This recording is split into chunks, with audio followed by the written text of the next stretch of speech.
kamu ambil darahnya pakai tabung itu. Nah sebelumnya kamu harus ngeceri dulu.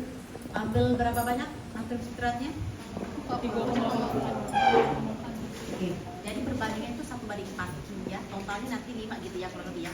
Jadi kalau kamu ngambil darahnya nggak 0,4 boleh, tapi tetap nanti 1:4. Misalnya kamu mau bikin itu kan 0,4 nih, kamu mau bikin 0,5 boleh. Tapi yang darahnya jadi lebih ya, kamu kalikan. Nah itu aja konsepnya 1:4 ya.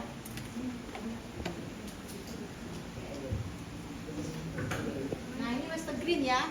Nah kamu nanti lihat skalanya ya. Nah ini ada tulisan 200 mm. Kamu lihat tabung kamu sendiri nggak apa-apa. Nah ada yang tulis 20 cm. Ada nggak yang punya tulisan 20 cm? Jadi ada dua macam ya. Satuannya apa? Milimeter. Oke. Jadi yang kalau tulisannya cm berarti nanti cm ke milimeter kali berapa? Nah jadi hasilnya dikali 10 ya. Oke. Jadi bisa punya dua macam versi. Jangan nggak paham itu ya. Yang tabungnya milimeter biasanya nanti skalanya 0 terus ada jeda lagi terus baru 20. Bener nggak? Coba lihat. Nah ya. Nah tapi kalau yang sentimeter 0, 1 gitu ya. Nah setiap satu garis ya itu nilainya 1 ya. Oke. Jadi nanti lihat darah yang kamu sudah masukin tadi, sudah kamu gabung sitrat sama darah yang EDTA tadi kamu gabung ya dengan nanti tampungnya pakai botol kecil ya. Kayak botol kecil yang kosong ada kan? Iya. Nah, masukin dulu sitratnya, ambil pakai spet, baru tadi ambil darahnya 1,6 mili ya. Terus dihomogenkan, baru kamu pipet pakai ini ya. Nah, pipetnya yang nolnya di bawah ya. Yang ada garisnya di bawah ya, yang 200-nya di atas. Nah, pakai ini ya. Pipet healer kalau salah namanya ya. Nah, ini supaya bisa mipet, ini atasnya ya, kamu picit yang A ini ya. A ini kamu picit dulu, nanti dia ngempet ya. Nah, terus nanti kamu tabungnya, ini kan atas ya, yang bagian 200 itu di atas, kamu masukin ya. Masukin ke dalam tabung tadi yang selalu kamu udah gabungin darahnya tadi. Nah, kamu picit bagian yang tulisannya S. Ya, nanti pijitnya lambat-lambat karena kamu kan belajar ya. Pijitnya ngasal, langsung naik darah ke atas ini. Dia serot, cepat ya. Pijit aja dikit-dikit dulu, step-step, lihat yang nanya berapa. Nanti kamu punya feeling ini supaya nggak ngaco. Seberapa besar sih tekanan yang harus kamu kasih di S ini?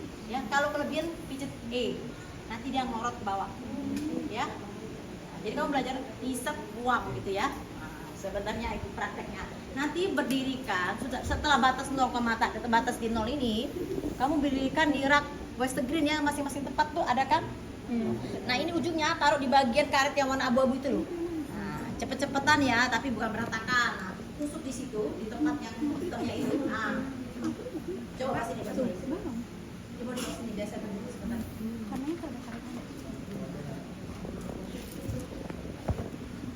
Jadi nanti kamu cepet-cepetan cari yang agak bagus ya, jujur aja jaraknya ada yang mereng-mereng. Padahal kita kan standarnya tegak lurus kan. Nah, cuma jujur aja ini kadang nggak ada bagus. Jadi cepet tusuk di sininya. Pastikan tidak bergerak. Nanti siap-siap. Ini harus pastiin pas ya. Kalau kekendoran turunin. Kalau kencengan naik dikit ya. Nah, gini cepetan. Ini kamu cabut ya. Langsung taruh di sininya. Nah, biarin aja 1 jam. Seperti ini aja. Nah, jangan nanti pas dapet yang kayak gini ya, yang los. Terus kamu kan bingung nih. Kamu pegang sampai tua gitu ya. 1 jam. Ini tolong kamu elastisis gitu.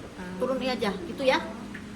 Oke, 1 jam begitu kamu taruh nanti 1 jam dilihat ya, sama kayak yang Wintrop juga 1 jam ya. Oke, ada yang mau tanya? Ingat ya cara bacanya dari atas ke bawah ya. Lihat skalanya yang kamu punya itu yang sentimeter atau milimeter. Nah, kita selalu biarkan 1 jam. Ya, jadi nggak ada nanti saya 15 menit aja. Jadi berapa meter per 15 menit nggak ada. 1 jam. Nah, cuma nanti para praktiknya kalau kamu belajar ngisip-ngisipnya lama, keluar masuk sehingga lama. Nah, waktu praktikum udah mepet. Nanti kita bacanya mungkin belum sampai 1 jam, tapi dianggap 1 jam ya. Dia bilang saya ajari kamu nggak sampai 1 jam ya. Tadi kejar waktu aja, karena kan kamu mungkin belajar mipetnya nggak pinter gitu ya. 1 jam setelah itu harus dibaca ya. Oke. Nah terus yang berikutnya ada Wintrop. Wintrop ini tabungnya 1 ya. Bisa dipakai buat LED sama hematokrit. Nah, kamu lihat skalanya ya, dia ada dari 0, tulisan 0-nya di atas dan di bawah. Yang di atas dipakai buat LED. Jadi kalau baca LED, lihat skala yang 0-nya di atas. Jangan ngelirik yang sebelahnya ya. Jadi lihat skala di atas tapi ngelirik angka di sebelah. Nah, itu salah, bingung kamu. Ya, lihat yang satu linia dari 0 di atas ini. Karena ada skalanya, ada 0, Ini berapa ya? 1, 2. Nah, darahnya 0 tuh nggak di atas banget. Lihat batas ininya ya. Nanti kalau dia turun berapa banyak? Nah ini ya dikali dengan 10 ya. Kalau dia 0,1 ya, rata-rata sama sih 0,1 segala macam. Jadi kalau nanti dapetnya 1 berarti 10. Satuannya apa? Nah, jangan tidak tulis satuan ya. Nggak ada diskon, kurang nilai. Salah takutnya malahan ya. Kalau ujian kamu nggak tulis satuan beda ya. Nah kalau dia di hematokrit, nanti kamu lihat darah itu setelah disentrifuse kan dia ngendap nih, ada plasmanya, ada bavikon, ada eritrositnya. Baca yang ada nolnya, skala nolnya di bawah. Nah naik ke atas dia di posisi berapa gitu ya.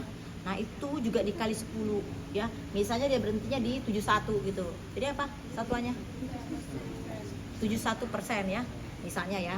Nah jadi ini biarpun tulisannya nolnya dari bawah. Nah ini nolnya di bawah ya. Jadi nanti lihat ya, jangan salah baca ya. Dia tuh skalanya beda warna, satu putih satu merah gitu ya. Nah kalau kamu di hematokrit, lihat yang nolnya di bawah, bacanya ke atas. Skala itu yang dipakai, jangan ambil skala tetangga ya, karena mereka berdampingan gitu. Nah lihat kelipatan satu garisnya, kelipatan 2 atau 1, karena kan dia kasih tahu nih, kalau ini kan nggak salahnya 1 terus berapa? 2, berarti satu garis itu setelah 1, 2, kemungkinan satu garis itu nilai 1 ya. Kamu lihat nanti naiknya berapa banyak, batas bawahnya nanti dibaca. Tidak harus sama persis antara mata orang satu sama satu. Jadi misalnya ada yang 70, ada yang 71, ada yang 9, oke lah gitu. Tapi nggak ada yang 70, satunya 50. Nah itu nggak mungkin. Nah berarti kamu nggak baca, kamu nggak ngerti gitu ya. Nah jadi kalau sedikit berbeda antara kalian boleh. Atau boleh ada CV pemeriksaan berapa persen tergantung. LED CV pemeriksaannya 20% malahan katanya ya. Nah apakah LED Winthrop sama Western sama? Nggak sama. Bisa berbeda. Ada beberapa tempat referensinya beda ya. Tapi kamu harus kasih tahu metodenya apa. Jadi kalau beda angkanya, orang tuh nggak langsung bilang salah, metodenya beda, bisa gitu ya. Nah tapi gold standarnya si Western Green tadi. Oke. Nah hematokrit nanti di centrifuge, centrifuge-nya bareng-bareng biar sekalian jalan ya. Nah sudah centrifuge nanti dibaca ya. Ada yang mau tanya? Nah darah ini kan kita siapin satu grup itu kan satu grup ini kan 12 tuh, ada yang 6, ada yang 13 mungkin ya, ada jadi sekitar 6 sama 7 orang ya. Nah kita siapin masing-masing ada 2 darah gitu ya. Jadi nanti kerjain dulu LED satu aja kali ya. Iya. Nah laju endap darah satu aja, satu tabung lagi kamu kerjain Winthrop untuk yang laju endap darah. Yang hematokrit saya masih ada darahnya, sudah dimasukin, tinggal kamu centrifuge, oke? Ya, biar nggak nambah kerjaan, karena sebenarnya pengerjaannya cuma belajar masukin darah ya. Nah masukilah pakai spet, nanti kita siapin spet yang 3 cc, terus ada lidinya gitu ya. Kalau dia berbentuk gelembung kamu tusuk dikit ya, jadi sini ke sini darahnya itu nggak boleh ada space gitu, termasuk pada saat kamu ngisep untuk LED nya ya. Ada mau tanya? Nggak ada ya. Kalau nggak ada siap kerjanya, nanti ambil darah yang untuk hematokritnya Winthrop ke kita ya, biar nanti saya tulis bareng. Nanti kita siapin satu grup satu ya. Nah LED yang untuk Winthrop-nya itu kamu kerjain sendiri ya. Jadi satu grup ini satu Winthrop, satu Western Green ya.